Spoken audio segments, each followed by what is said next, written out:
Students, today we are going to discuss the topic of directing.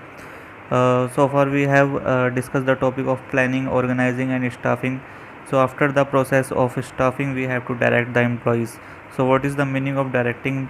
Directing means instructing, guiding and motivating the employees. In simple terms,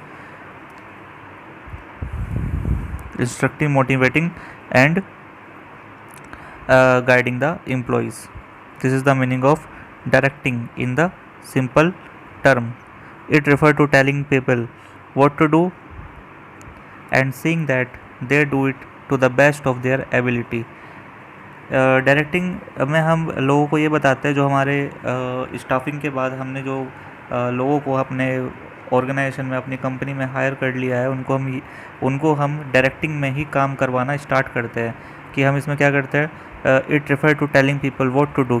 हम इसमें बताते हैं कि उन लोगों को काम क्या करना है, what to do and seeing that they do it to the best of their ability. और जो हमने उनको काम बताया है वो उस काम को अपनी एबिलिटी के अकॉर्डिंग अपना बेस्ट दे रहे हैं या नहीं दे रहे हैं, ये भी हमें चेक करना होता है। मोटिव नहीं होता, सिर्फ वर्क को प्रोवाइड करना ही हमारा मेन मोटिव नहीं होता। हमें क्या करना होता है, उनको डायरेक्टिंग भी करनी होती है उनकी। Okay, so what is the features of directing? Features of directing: initiate action means कि प्लानिंग में हम काम करना स्टार्ट नहीं करवाते अपने एम्प्लॉयज़ से, ऑर्गेनाइजिंग में भी नहीं करवाते, स्टाफिंग में भी नहीं करवाते। हम अपने एम्प्लॉयज़ को after the process of staffing we have started the work from the employees. So initiate action means कि हम यहाँ पर अपना वर्क को, अपना प्रोडक्शन को करना स्टार्ट करते हैं। कॉन्टीन्यूस एक्शन क्यों है? क्योंकि हमें एम्प्लॉय को बार बार इंस्ट्रक्ट करना, बार बार गाइड करना, बार बार मोटिवेट करना पड़ता है। ऐसा नहीं है कि हम अपने एम्प्लॉय को एक बार डायरेक्ट कर देंगे और वो उस काम को हमेशा, जब तक वो काम करेगा, उस डायरेक्शन के अकॉर्डिंग ही अपनी पूरा जो वर्क स्पैन है उसको कंटिन्यू रखेगा। Pervasive what is the meaning of pervasive का मीनिंग होता है कि हर एम्प्लॉय को हमें क्या करना है, मोटिवेट करना है। परवेसिव मीन्स हर जगह, ऑल ओवर देयर। अपने हर एम्प्लॉय को हमें मोटिवेट करना है, हर एम्प्लॉय को हमें जो है गाइडिंग, डायरेक्टिंग एंड मोटिवेशन उसको हमें प्रोवाइड करना है। परफॉर्मेंस ओरिएंटेड है क्योंकि जब प्रोडक्शन होगा, जब वर्क स्टार्ट होगा, तो तब जो है एम्प्लॉयज़ की परफॉर्मेंस को भी देखा जाएगा कि कौन सा एम्प्लॉय अच्छा काम कर रहा है, उसकी परफॉर्मेंस कैसी है। So it is performance oriented. Human element तो इसमें होगा ही होगा, क्योंकि जो प्रोडक्शन होगा, जो वर्क होगा हमारी कंपनी का, वो कौन करेगा? ह्यूमन करेगा। तो ये क्या होगा, एक हमारा human element. Importance: what is importance of the directing procedure? To initiate action यहाँ पर भी आया था, इधर है ना। इनिशिएट एक्शन का मीनिंग वही है कि अपने वर्क को स्टार्ट करना। By the process of directing, after the directions employees has to start their works.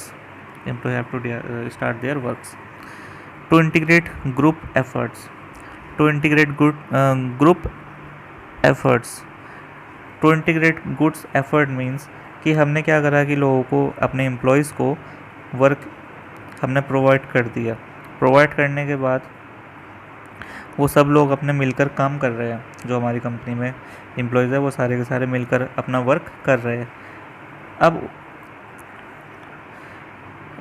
जो सारे के सारे हमारे एम्प्लॉय मिलकर वर्क कर रहे हैं, उनसे हमें फ़ायदा होना चाहिए। फ़ायदा हो by the process of directing. हम उनको डायरेक्ट करेंगे और वो सारे के सारे मिलकर हमारी ऑर्गेनाइजेशन के लिए, हमारी कंपनी के लिए वर्क करेंगे। ये होता है हमारा टू इंटीग्रेट ग्रुप एफर्ट, यानी ग्रुप से हमारा एफर्ट लगाया जाएगा। बैलेंस इन द ऑर्गेनाइजेशन का मीनिंग है कि जैसे कि ये हर जगह होती है। जैसे कि कोई एम्प्लॉई न्यूली ज्वाइन हुआ है और उससे पहले 10 एम्प्लॉई ऐसे हैं जो कि बहुत पुराने हैं, तो वो जो पुराने एम्प्लॉयज़ हैं वो नए एम्प्लॉयज़ पर क्या करते हैं, अपना रौब दिखाते हैं।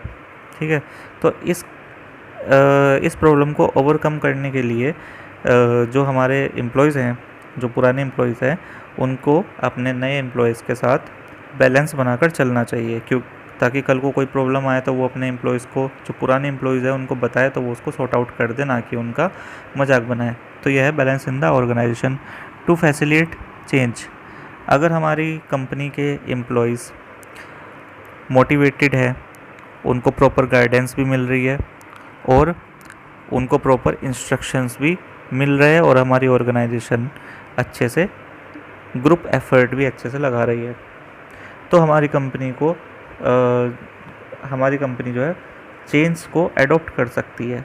फैसिलिटेट चेंज मीन्स चेंज को एडॉप्ट कर सकती है, यानी कोई अगर नई टेक्नोलॉजी, हम न्यू टेक्नोलॉजी लेके आना चाहते हैं, या फिर हम अपनी जो कंपनी है उसमें कुछ चेंजेस करना चाहते हैं, कुछ पॉलिसीज़ में या कुछ भी हम उसमें चेंज करना चाहते हैं, तो हमारे एम्प्लॉयज़ अगर इस टाइप के हैं तो वो उसको अच्छे से अडॉप्ट कर लेंगे, चेंजेस को अच्छे से अडॉप्ट कर लेंगे। उसके बाद होता है हमारा elements of directing. There are 4 types of elements. Number 1 is supervision, number 2 is motivation, number 3 is leadership, and number 4 is communication. So in the today class we will discuss the topic of supervision only. Motivation, leadership and communication, these 3 topics will be covered in next class. So what is the meaning of supervision? Supervision, importance of supervision. Supervision का पहले हम मतलब देख लेते हैं कि supervision का meaning क्या होता है। सुपरविज़न का मीनिंग होता है कि आप अपनी कंपनी में जैसे कोई एम्प्लॉय है, वो कंपनी में ज्वाइन हुआ है, और ज्वाइन होने के बाद वो अपने कंपनी में वर्क कर रहा है। न्यूली ज्वाइंड हो या फिर पहले से भी हो, वो कोई मैटर नहीं करता है। तो जो कंपनी में सुपरवाइज़र होगा, सुपरवाइज़र का क्या वर्क होता है? सुपरवाइज़र का ये वर्क होता है कि हमारी कंपनी के जो एम्प्लॉयज़ है वो वर्क को ठीक तरीके से कर रहे हैं या नहीं कर रहे हैं, उस वर्क को देखना। जो इंस्ट्रक्शन कंपनी ने दिए हैं वो इंस्ट्रक्शन सभी फॉलो कर रहे हैं या नहीं कर रहे हैं, किसी को कोई प्रॉब्लम तो नहीं आ रही है, कोई ऐसा तो नहीं है जो कि गलत वर्क कर रहा हो। तो ये काम कौन करता है? सुपरवाइज़र करता है। और ये जो वर्क होता है हमारा सुपरविज़न होता है। Ensure issuing of instructions.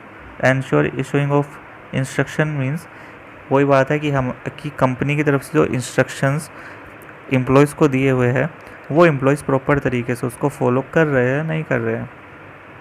Facilitates control. Facilitate control, what is the meaning of facilitates control? Facilitate control वही बात है कि जो हमारी कंपनी है उस कंपनी को जो उसमें सुपरवाइज़र का वर्क कर रहा है, यानी कि सुपरविज़न कर रहा है, अगर वो एम्प्लॉयज़ के ऊपर खड़ा होकर देख रहा है, उनको सबको देख रहा है कि हाँ वो वर्क कर रहा है, सही कर रहा है नहीं कर रहा है, तो वो उनको कंट्रोल कर सकते हैं। Optimum utilisation of resources.